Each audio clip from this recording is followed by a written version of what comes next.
Maulan na umaga sa inyo mga katinta. Ito nga pala ang aking gagawin, yung narandor. Liliyahin ko siya.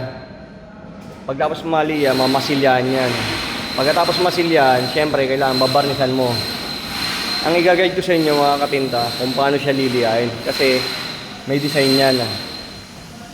Hindi mo pwedeng salungatin yung design nito. Pagka paiga yung design ng nara, kailangan pagliya yan, paiga.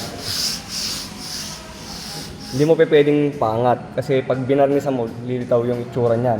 Pagka mali ka ng pagliliya. Ngayon ito naman, pataas ang guhit niya, kailangan pa ganun ang pagliya niyan mga katinta. Hindi mo naman siya pwedeng titirahin ng pagliya na pag ganun kasi lilitaw nga pag binarnisan niyan. Tara, let's go mga katinta, umpisahan na natin.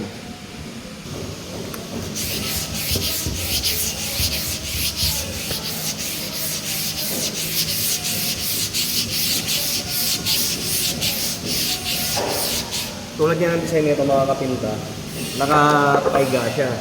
Kaya kailangan lidiahin mo pa ganun. Susundan mo lang yung design ng nara. Kasi pag sinalungat mo nga, tapos binarnisan mo, lilitaw sa varnish, iniba mo yung design ng ng nara, papangit tingnan yung kahoy. Kaya kung ano yung nasa design, kailangan gagayahin mo. Susundin mo yung pagliliya.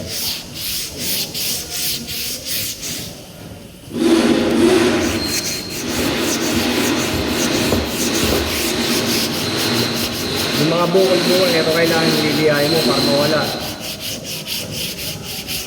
Yung mga duktungan na sira, yung mga bakulo, liliyahin yan. Para pag ginapilya mo, maganda tignan.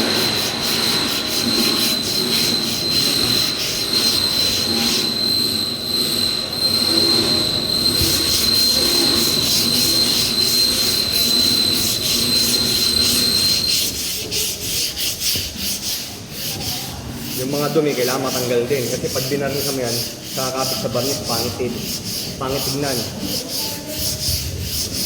Magiging siya, madumi. Kaya yung mga likabok nito, tsaka yung mga dumi, tatanggalin mo bago mo barnisan.